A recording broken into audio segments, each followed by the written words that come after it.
श्रीमान् वेङ्कटनाथार्य कवितार्किककेसरी वेदान्ताचार्यवर्यो मे सन्निधत्तां सदा कृती व्रजौकसो विस्मयमन्दराक्षा बालार्कवर्णं वसनं वसानं श्यामं युवानं शतपत्रनेत्रं शैलोदितं देवमदोपसेतुः यमाहुरन्तर्बहिरप्यलक्ष्यं योगेश्वरं योगिविरेव दृश्यं तमद्रिशृङ्गे समुदीक्षमाना गोपं सतां गोपगणाः प्रणेमुः सतानशेषान् सुत एव दृष्ट्या प्रहर्षयन् प्रत्ययितप्रसादः स रामकृष्णान् सनकादिगम्यः स्वामी सतां स्वागतमन्वयुङ्क्तः शरत्प्रवृत्त्येव शशाङ्कभासः वाचा हरेर्गोपधियः प्रसन्नाः मितो विमर्शै कुमुदैरिवासन् मिषद्भिरासादितनिर्मलाशाः विदानदक्षा विपिनाश्रयास्ते तदन्यसम्रादनवीतसङ्गाः तमर्चयामासुरदीनसत्त्वाः सम्प्रीणनैशक्रमगोपनीतैः अनन्ययोगादयजन्त चैनं कृष्णेन तेनैव कृतानुचाराः समेघकैलासनिभैरसङ्ख्यैः सव्यञ्जनैः सादरमन्नकूटैः निर्धारितार्थेषु निजोपदेशात् न्यस्तोपहारेषु महीधरार्थम् अच्यत्वमाचर्यकमव्ययासीत् गोपेषु कृष्णो भुवनेषु गोप्ता उपाहरण्यानि सभाजनार्थम् बलद्विषो वल्लभवंशवृद्धाः परेण पुंसा परिगृह्यमाणैः प्राप्तम् फलम् पुष्पफलादिभिस्तैः मृत्योपसिक्तैर्भुवनैरशेषैः अनन्यदत्तैरपि हव्यकव्यैः अलब्धपूर्वामभजत्तदानीम् गोपाहृदै प्रीतिमशेष गोप्ता विधिप्रयुक्ते हविषि प्रभूते सम्भुज्यमाने हरिणा समक्षम् अनागमश्रान्ततियोऽपि तत्र श्रद्धामविन्दन्त समग्रतोषाः अमृष्यमानो विहतां स्वपूजाम् अक्ष्णां सहस्रेण तदा महेन्द्रः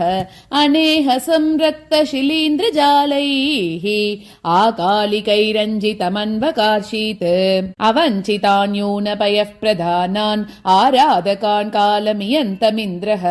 आहारकर्षादभिहन्तुमैच्छत् कृतानभिज्ञेषु किमानृशंस्यम् अताजुहाव प्रतिगानुषङ्गात् दोराशयो घोष विमर्दकाङ्क्षी समेष्यतां सम्भवमर्णवानां संवर्तकं नाम गणं गणानां प्रतीबितान् गोपहुताश भूम्ना पीतोदधीन् वारित आयुधौगान्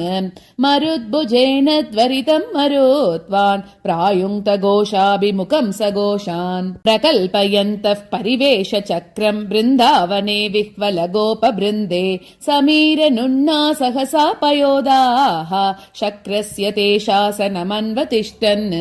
तटित्सहस्रेण विदीप्तनेत्रः समेत वज्रो धृतचित्रचापः अतर्क्यतेन्द्र स्वयमब्रवाहः कालात्मना भूमिक एव केलन् असूयता वज्रभृता प्रयुक्ताम् आकालिकीं प्रावृशमादिदेवः आशानिरोधं जगतां दिशन्तीं निरोद्धुमैच्छन्निजयान शक्त्या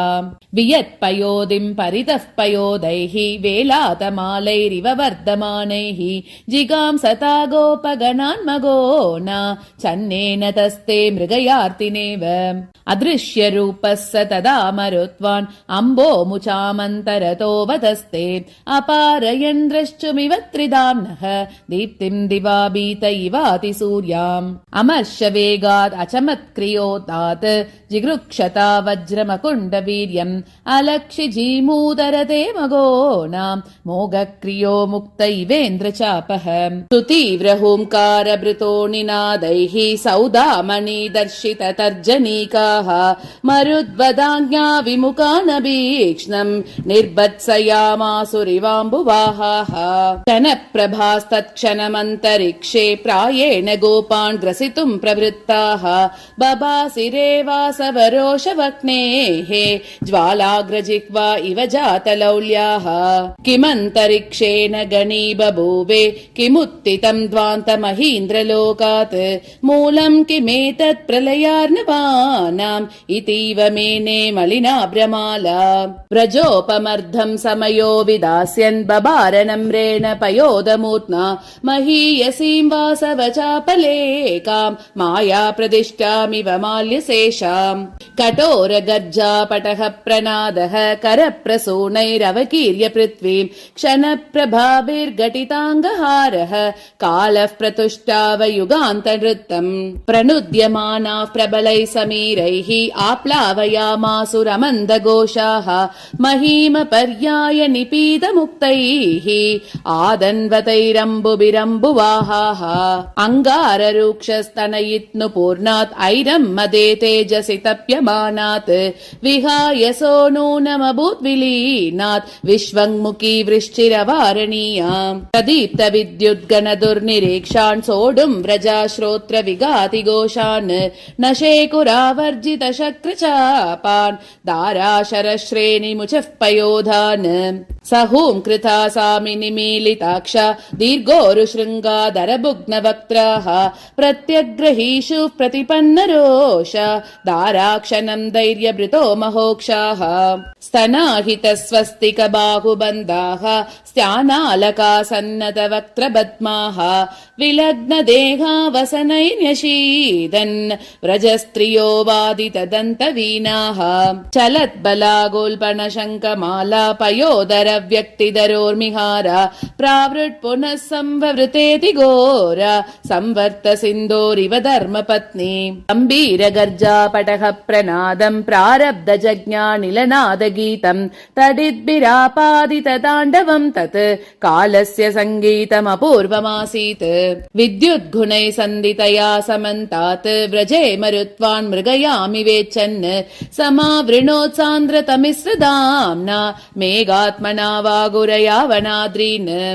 आसारदाराचुरितेन्द्रचापैः मेघैर्दिशामागवती चकाशे आमुक्तमुक्ता गुणरत्नदामैः सिन्दूरपत्यैरिव धीरनादैः हुङ्कारवन्तस्तनितैरुदारैः क्षणप्रभा काञ्चनवेत्रबाजः पुरन्दरस्यैव पुरःसरास्ते प्रचेरुरुत्सारितगोपवर्गाः प्रकृष्टवज्रायुधचापचिह्नां पौरस्त्यवातेन कृतप्रकम्पां कालस्य कृष्णामिव केतुमालां कादम्बिनीं प्रेक्ष्य जनश्च कम्पे पयोमुचां पङ्क्तिरसह्यदारा बुभृद्गणान् पेत्तुमिव प्रवृत्ता विडम्बयामास विशेषभीमां कृतान्तकोपोल्लसितां कृपाणीम् अयोदपारैर्नमितं नभः किं शेषाहिना भूमिरुतप्रनुन्ना अदूरतः सम्पुटभावबाजोः आसीतयोरन्तरमल्पशेषम् प्रायः प्रकीर्णाशनि विष्पुलिङ्गैः लोकास्तदालोचनरोदमापुः पयोदरूपेण विवर्तमानैः पर्जन्यकोपानलधूमजालैः अलातकल्पाकरकास्त्रिलोकीमापूरयन्नद्भुतभीमरूपाः युगान्तवात्यारभसावधूताः सम्भूय तारा इव सम्पतन्त्यः चकास चञ्चत्करकास्तिमाला कादम्बिनी कण्टकभीषणाद्यौ वज्रौघनिष्पेष महाटहास मूर्तिस्तदा मोहकरीव रौद्री शतह्रताभिर्धृतहेमकक्ष्या दारादरस्येन्द्रधनुष्पताकाः अदप्रघोषग्वनयोनुचक्रुः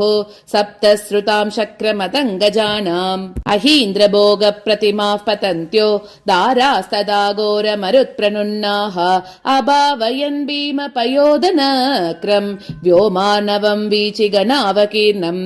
आसारदुर्लक्षतटित्प्रकाशम् अन्योन्यसङ्कीर्ण हरिद्विभागम् आसीद सह्यस्तनितं प्रजानाम् अभिन्ननक्तं दिवमन्तरिक्षम् तटित् स्वभावेन तमः प्रकृत्या निर्ह्रादरूपेण जलात्मना च विवर्तते विश्वमितीव गोपाः प्रायो न चिन्तार्णव पारमापुः प्रवर्तमानान् प्रतिसर्गक्लिप्तौ पश्यन् गणान् पाशभृताप्यवार्यान् अभीतिमुद्रा मधुरेण गोपान् आश्वासयामास करेण शौरिः यदर्चनादापदियम् प्रसक्ता तेनैव गोपालगणस्य गुप्तिम् अरोचयत् कर्तुमशेष गोप्ता रामेण सम्मन्त्र्य रताङ्गपाणिः सलीलया मेरुमिव त्विदेयम् गोवर्धनम् गोपकुलप्रदीपः नवप्ररूढम् निहितैकहस्तो नागोनलस्तम्भमिवोज्जहार अथो मुखावस्थितमेरुकल्पम् शैलम् तमुद्गाय शरण्यगोपः उदञ्जयन् सत्वरमूर्ध्वमूलम् चक्रे महेन्द्रम् शमितार्धगर्वम् पणाभिराम प्रसृताङ्गुलीकः प्रियाङ्गरागव्यतिशङ्गपाण्डुः भुजस्तदीयो गिरिनामभासे भूमण्डलेनेव भुजङ्गराजः अभुग्नरक्ताङ्गुलिपञ्जरम् तत् रत्नोर्मिकारश्मिशलागमन्तः नवोदगक्षौमवृतम् व्यभासीत् छत्रप्रकाण्डम् हरिबाहुदण्डे विहारपद्मस्पृह एव कृष्णो भुजाद्रिना भूमितरम् ददानः स्वशेषभूतस्य हलायुधस्य प्राचीमवस्थाम् प्रतयाम् बभूव निवासभूते निखिलस्य तस्मिन् बालाकृतौ बिभ्रति शैलमेकम् सविस्मयान् वीक्ष्य जहास गोपान् सम्प्रीतिलक्ष्येण तदग्रजन्म सकालिका कालकृपाणिकानाम् दाराशतैराहत सन्धिबन्धः अवासृजत् क्षिप्रतरम् शरद्भिः धातुद्रवैर्नूनमसृञ्जि शैलः सगैरिकस्तस्य गिरे समन्तात् विलम्बितो वर्षपयः प्रवाहः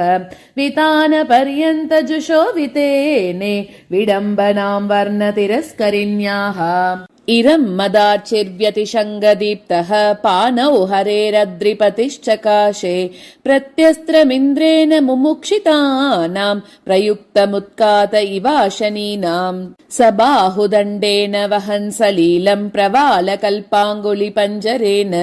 महीधरश्चत्रमनन्यवाह्यम् मायामयीम् व्याकुरुतेव लीलाम् करालरूक्षाकृतिवर्णभेदान् कालाग्निनिर्वापणकल्यवृत्तेन् रुरोध शैलीकृतया स्वशक्त्या प्रायोगनान् पर्वतकूटकल्पान्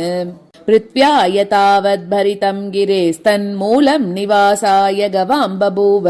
ग्रासानुभावग्रहणार्हमासीत् अग्रम् च तस्यानतिविप्रकृष्टम् उदञ्चितस्याद्रिपतेरुपान्ते पयः प्रवाहा निबिडम् पतन्तः अतन्वत स्फाटिकवप्रशोभाम् अन्तर्गतैरस्तभयैरवेक्ष्याम् अलब्धसूर्येन्दुकरप्रवेशे मूले गिरेरावसताम् जनानाम् स्वलोचनद्वन्द्वविहारभेदात् नक्तम् दिनानातनुते स्मनातः मुकुन्दगात्रम् मणिदर्पणाभम् छायापदेशेन विगाहमानैः सगोदनैस्तत्र सुरेन्द्रभीत्या गोपैस्तदा गूढमिवावतस्ते बिभर्ति कृष्णः सुकुमारगात्रः क्षमादरम् तेन विभावयामः तदग्रजोऽसौ बिब्रूयादशेषाम् बलक्षमामित्यवदन् व्रजस्ताः बभुस्वशाकाग्रतिताग्रपादैः तपोदनैः साकमतः शिरोभिः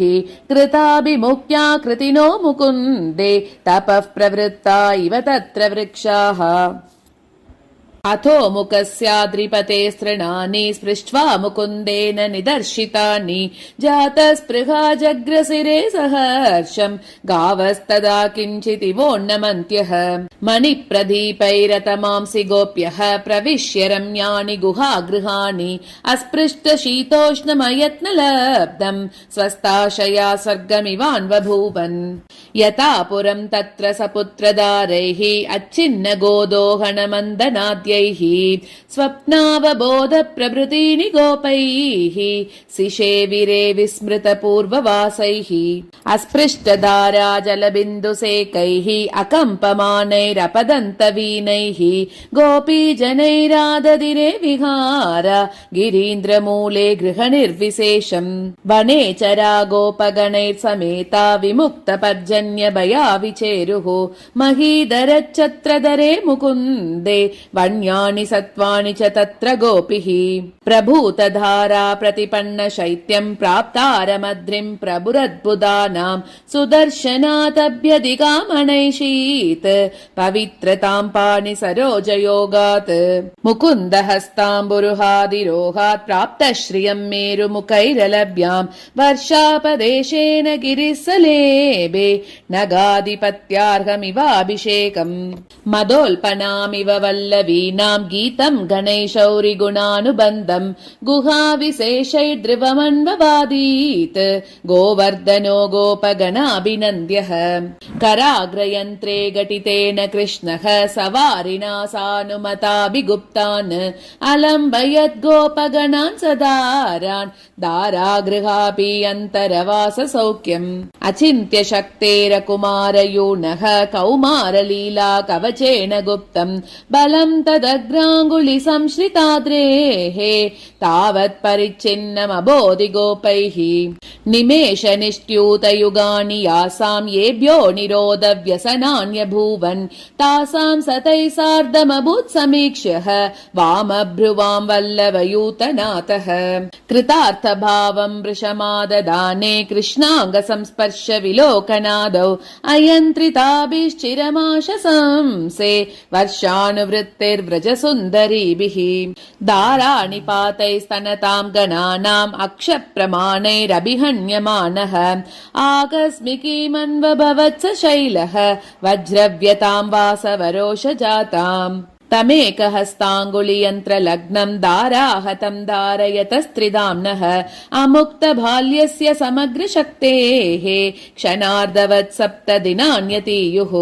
स तादृशां स्तोयभृतो युगान्ते श्वासानिलैः शोषयितुम् क्षमोऽपि महेन्द्रदर्पात्ययमात्रकाङ्क्षी प्रख्यापयामास गिरेः प्रभावम् एकत्र संरक्षति कृष्णमेघे गोत्रेण शैकेन गवाम् कुलानि अशेष गोत्रौगभिदानि युक्तैः मेघायुधैर्मोगतमैर्बभूवे प्रजोपमर्धे विदते सुरेन्द्रः स्वयं वृतोपत्रपयाभियाच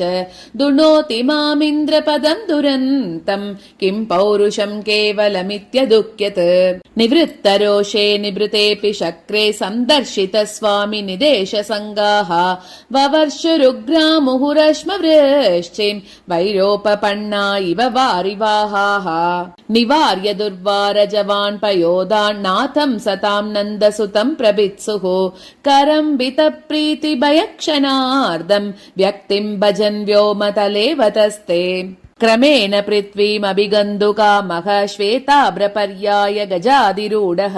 विलोचन व्यञ्चित पद्मसम्पत् वर्षात्ययो मूर्त इवाबभासे पुनः प्रसन्नां पुरुहूतदान्त्या पश्यन् दिवं प्राणभृतामधीशः तमद्रिमव्याहत दिव्यलीलः सन्तोलयामास निवेशयिष्यन् विलक्षवृत्त्यैव तिरोहितेषु मेघेषु विश्रान्त विगर्तनेषु स्थाने निवेशात् अचलीचकार छत्राचलं शौरिरखिन्न बाहुः उत्क्षिप्यमानः परिवर्त्यमानः संस्थाप्यमानोऽपि तथैव भूयः सतस्य सङ्कल्पवशेन भेजे शैलोन शैथिल्य कथा प्रसङ्गम् व्यपेत शैलव्यवदान दृश्यो विभूषित स्वेद गणैः सबालः दिशद्भिरामोदमभौमभोग्यम् दिव्यैरवाकीर्यत पुष्पवर्षैः निवेश्य कृष्णं शकटीरताग्रे नाथोपचारैरुपसेदिवांसः सगोधना स्वं व्रजमां व्रजन्तः सङ्गीतलीलामभजन्त गोपाः कच्चिन्न किन्नोऽसि वहन् गिरीन्द्रम् कच्चिन्न विम्लायति पाणिपद्मम् इति ब्रुवाना सुहृदो मुकुन्दम् पर्याकुलापस्पृशुरङ्गमङ्गम् अतावतीर्य स्वयमन्तरिक्षात् अनुज्जितैरावतदानवर्षात् विलक्ष चित्तो वसुदेव सूनुम् वल्गुस्मितम् वज्रभृता ससाद पुरोददानः सुरभिं प्रतीक्ष्याम् आजग्मुषीमात्मभुवो नियोगात् अपत्रपागद्गतमाबभाषे बद्ध्वाञ्जलिं बालमुपेन्द्रमिन्द्रः नाथ त्वया नर्म विहार विमोहितो विप्रतिसारितश्च अकिञ्चनस्त्वामहमाश्रितः सन् क्षिप्तापकारो न बहिष्क्रियार्हः कृतापराधेष्वपि सानुकम्पं क्षेमं करं क्षेत्रविवेचकानां विश्वोपकाराद्वरबद्धदीक्षं वेद्यं परं वेदविदो विदोस्त्वाम् निगृह्णतस्ते सृजतश्च वर्षं निमित्तभावे निहितैस्त्वयैव प्रवर्तते निष्प्रतिको विहारः स्वयं प्रयुक्तैरिव यन्त्रभेदैः अनन्यसाधारणपारमेष्यात् अन्यानशेषान् अतिसन्ददानात् गोपायितुं पारयति त्रिलोकीं गोपायमानादपि न त्वधन्यः व्रजौकसां नाथ दिवौकसां वा विपत्प्रसङ्गे विहितावतारः एकस्त्वमेव स्वयमीप्सितानां दयासहायो नियमेन दाता स्वरूपतो विग्रहतश्च विश्वं नित्यं त्वयैकेन धृतं यदेतत् तदेकदेशात् वहनादमोष्मात् न विस्मयं तत्त्वविदो भजन्ति प्रयोजितोऽहं त्वयि भक्तिबन्धात् गोपीस्वलोकादुपसेदुषीभिः इच्छामि संरक्षित गोव्रजं त्वां स्थाने गवामिन्द्रतयाभिषेक्तुम् तिरोहितामम्बसि विन्दतागां पूर्वं त्वया पौत्रिवरेण लब्धा निरुक्तनिष्णात कृताभ्यनोज्ञा व्यक्तिं पुनर्यातु शुभा त्वदाख्या उपेन्द्रभूदात् भवतोऽपि भोम्ना मान्यो मनुष्याभिनये मया त्वाम् अभ्यर्थनामादरतस्तदेनां प्रतीश्च विश्वम्बर विश्वभूत्यै इति ब्रुवाणो मघवान् त्रिदात्रेः श्रान्तिं जगद्धातुरिवापनेष्यन् ध्यातोपयातां त्रिदश प्रणेता दिव्यापगां दर्शयति स्म देवीम् अभौमगङ्गापयसा प्रपूर्णाम् आवर्जयन् वारणराजघण्टाम् अशेष साम्राज्यपदाभिषेक्तम् गुप्त्यै गवां गोत्रभितभ्यषिञ्चत् तदङ्गसंस्पर्शवशेन धन्यैः आप्लाव्यमानामभिषेकतो यैः अपेतभारामिव भूतदात्रीम् उल्लागितां प्रैक्षतनाकनाथः कृताभिषेकः कृतिनामगोना गुप्तेन गोविन्द इति स्वनाम्ना कृतप्रसादः प्रजिगाय कृष्णः स्वर्गाधिरोहाय पुनः सुरेन्द्रम् प्रतिगतवति यूते पुष्कलावर्तकानां दिवि भुवि च नियत्या दीर्घनिद्रोजितानां गुणगरिमसमृद्धं गोकुलं वीक्ष्य तुष्यन् गुरुभिरभिनियुक्तामाशिषं प्रत्यगृह्णात् मुकुलितरविदाम्ना देहदीप्त्यैव मुष्णन् जलतकदन जातं जीवलोकस्य जाड्यं व्यचरदचलभोगे चारयन् धेनुचक्रम् पिशुनित निजमायां भूषयन् पिञ्चमालां प्रणिहितमधिरोहन् प्रागिवाद्रिं पृथिव्याम् अवमत पुरुहूतैरर्चितो गोपवृन्दैः रजपतिरुपसीदन् बालयोग्यान् विहारान् वनचर परिबर्हो वत्सपालैः सिषेवे नातः सोऽयं शिशुरभिसतां नन्दगोपस्य सूनुः प्रायः शैलप्रतिनिधिरसौ पद्मनाभस्य पुंसः किं न साध्यं सुरपतिमुखैः किं पचानैस्तदन्यैः साकं दारैरिति किल जगुस्तत्र सम्भूय गोपाः इति श्री कवितार्किकसिंहस्य सर्वतन्त्रस्वतन्त्रस्य श्रीमद्वेङ्कटनाथस्य वेदान्ताचार्यस्य कृतिषु यादवाभ्युदये महाकाव्ये गोवर्धनधारणं नाम सप्तमः सर्गः। कवितार्किकसिंहाय कल्याणगुणशालिने श्रीमते वेङ्कटेशाय वेदान्तगुरवे नमः।